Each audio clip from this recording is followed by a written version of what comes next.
liberdades constitucionais. Segundo o professor Manuel Gonçalves, apenas os direitos políticos é que poderiam ser objeto do mandado de injunção. Apenas os direitos políticos previstos pela nossa Constituição. Direitos políticos de nacionalidade, cidadania e que digam respeito a temas de soberania estatal, né? A segunda corrente é sustentada por JJ Calmon de Passos e, de acordo com esse autor, não apenas os direitos políticos, mas também todos os direitos fundamentais expressamente previstos e catalogados pelo título 2 da nossa Constituição Federal podem ser objeto do mandado de injunção. E uma terceira corrente que hoje prevalece na doutrina é a corrente de interpretação extensiva dessa expressão de direitos e liberdades constitucionais, segundo a qual direitos e liberdades constitucionais, para serem objeto de mandado de injunção, são todos os direitos fundamentais previstos pela Constituição Federal como um todo, e não apenas dentro do título 2. Tá? Essa é a interpretação que tem prevalecido hoje, e por essa interpretação, sustentada por Luiz Roberto Barroso e Flávia Piovesan, né, todos os direitos fundamentais, aí incluídos os direitos individuais, direitos civis e políticos, os direitos coletivos, os direitos difusos e os direitos sociais, até mesmo os direitos sociais, direitos a prestações positivas do Estado, estariam englobados dentro do objeto de cabimento do mandado de injunção. Bom, uma outra questão interessante que se discute em relação ao mandado de injunção é a que diz respeito à seguinte indagação. Seria cabível o mandado de injunção coletivo? Porque a nossa Constituição Federal, ela contempla a previsão do mandado de injunção individual.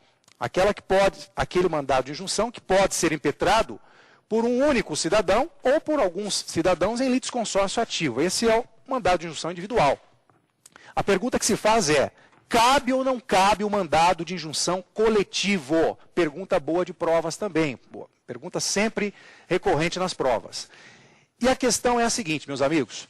O mandado de injunção coletivo, embora não tenha previsão expressa na Constituição Federal, ele é admitido pela jurisprudência do Supremo Tribunal Federal. Tá? Ele é admitido pelo STF e é cabível, portanto, o mandado de injunção coletivo que poderá ser impetrado por quem? Poderá ser impetrado por partido político com representação no Congresso Nacional, por entidades de classe e associações regularmente constituídas e em funcionamento há pelo menos um ano. Né? Mandado de injunção coletivo. Vejam que se aplica, por analogia, a figura do mandado de segurança coletivo no que toca à legitimidade ativa para o mandado de injunção coletivo. Os mesmos legitimados ativos para o mandado de segurança coletivo, que estão previstos pelo artigo 5º, inciso 70, alíneas A e B da Constituição, também, por analogia, podem impetrar o mandado de injunção. Né? Além desses legitimados ativos, quem mais pode impetrar o mandado de injunção coletivo? Além desses legitimados, o próprio Ministério Público dispõe de legitimidade para impetrar o mandado de injunção coletivo. E quando é que ele poderá fazê-lo?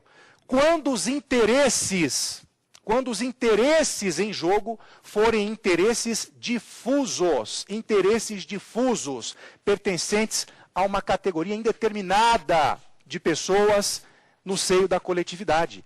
Nessa situação, se o que houver for a ausência de uma norma regulamentadora, de um direito constitucional difuso, a atuação do Ministério Público se fará possível em sede de legitimação ativa e mandado de injunção coletivo. Isso tem previsão legal. Isso tem previsão legal no artigo 6º da Lei Complementar Federal 75 de 93, que é a Lei Orgânica do Ministério Público da União. E também se aplica essa legitimação aos Ministérios Públicos dos Estados, por força do artigo 80 da Lei Nacional do Ministério Público Brasileiro, a Lei 8.625.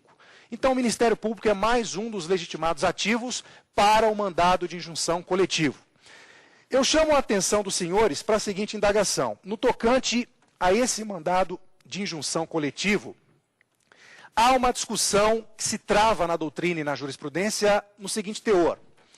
Será que aquela exigência que se faz do mandado de segurança coletivo de que a associação de classe para impetrar mandado de segurança coletivo deva estar pré-constituída e regularmente em funcionamento há pelo menos 1 ano. É uma exigência que também se faz para a impetração do mandado de injunção coletiva ou não? Essa é a indagação que se faz. Bom, o Superior Tribunal de Justiça já teve a oportunidade de enfrentar essa questão. O STJ já enfrentou essa questão. E, de acordo com o Superior Tribunal de Justiça, essa exigência, o requisito da pré-constituição em funcionamento há pelo menos 1 ano, ele é exclusivo do mandado de segurança coletivo. Então, ele não se aplicaria ao mandado de injunção, porque a Constituição Federal foi expressa no sentido de só exigir esse requisito para o mandado de segurança coletivo. Não contemplou essa mesma exigência, o requisito da pré-constituição das associações de classe, para impetração de mandado de injunção coletivo. Qual é o precedente? O precedente foi o julgamento do mandado de injunção, número 19 do Distrito Federal. Tá certo? Então, repito, o requisito da pré-constituição, previsto na linha B do artigo 5º, inciso 70, ele é exclusivo de mandado de segurança coletivo. Não se aplica a mandado de injunção coletivo. Prosseguindo, pessoal, eu quero falar agora um pouco sobre a competência para o julgamento do mandado de injunção. A quem compete o processamento e o julgamento do mandado de injunção? Bom, o critério utilizado para a definição da competência em sede de mandado de injunção é o critério ratione personae. Significa que a definição da competência para julgar o mandado de injunção vai depender de quem seja a autoridade ou poder público omisso na regulamentação da Constituição. Né? Se a atribuição de legislar for atribuída ao Congresso Nacional, se o que está faltando para regulamentar a Constituição é uma lei federal, por exemplo, de quem é a competência para julgar o mandado de injunção? Bom, nesse caso, a competência vai ser atribuída ao Supremo Tribunal Federal. Isso está expresso na Constituição, artigo 102.1, a linha 102.1, a linha Q, Q de quiabo, tá? 102.1, a linha Q. A competência vai ser do Supremo. Olha, o que está faltando para complementar a norma constitucional é uma medida administrativa a cargo do presidente da República.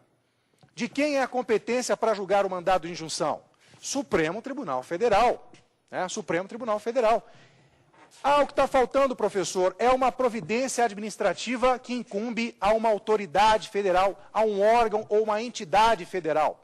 De quem é a competência para julgar esse mandado de injunção originariamente? Superior Tribunal de Justiça, artigo 105, inciso 1, a linha H da Constituição.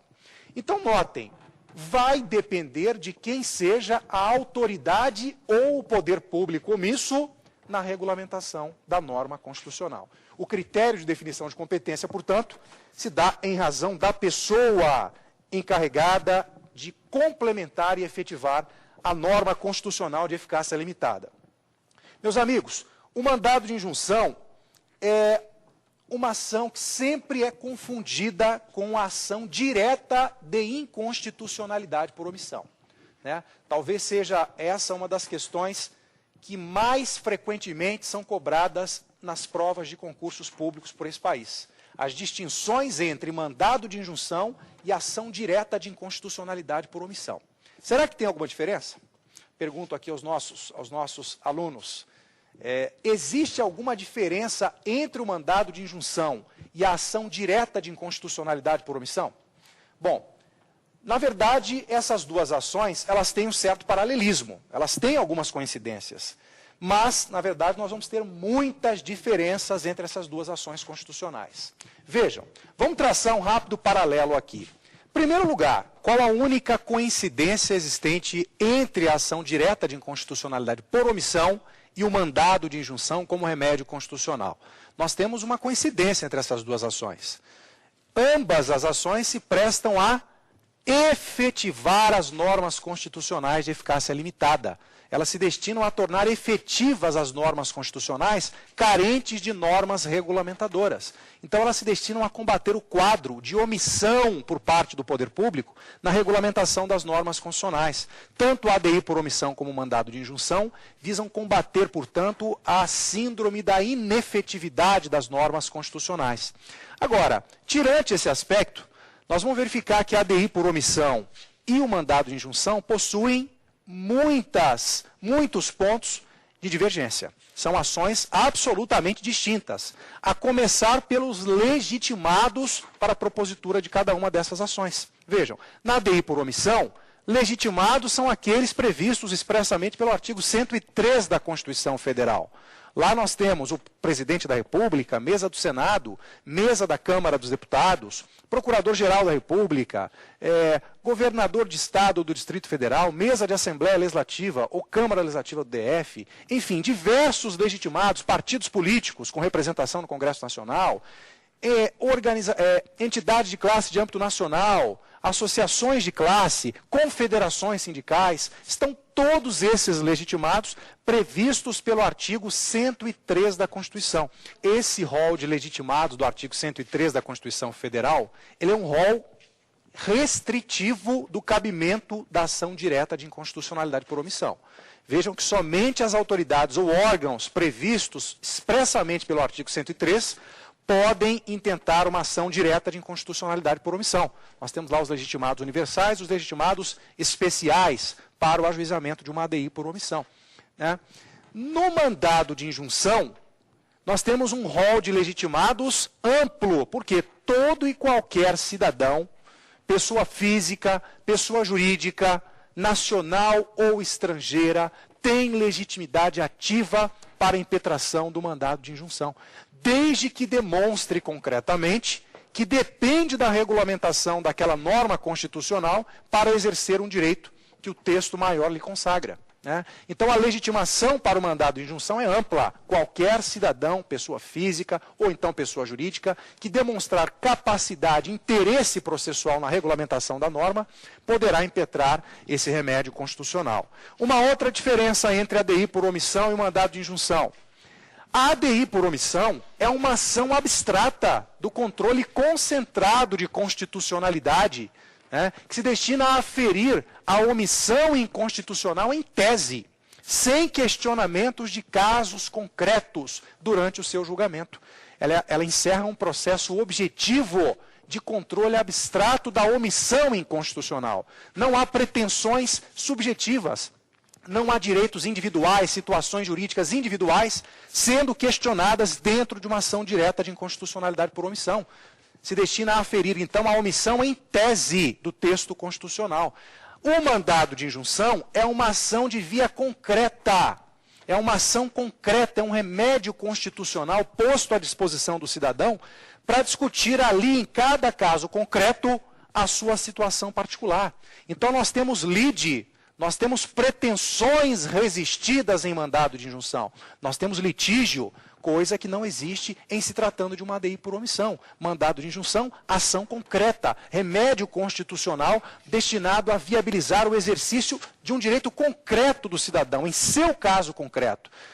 ADI por omissão, ação de controle abstrato de aferição da omissão inconstitucional.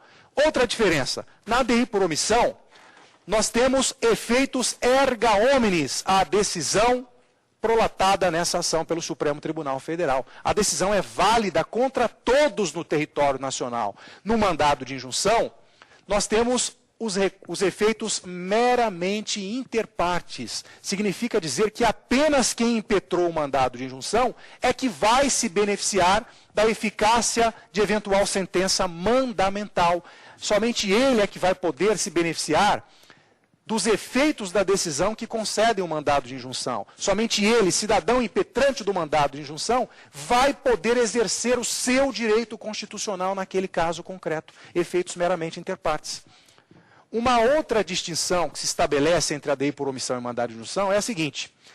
A ADI por omissão, vejam, ela é uma ação de garantia da Constituição.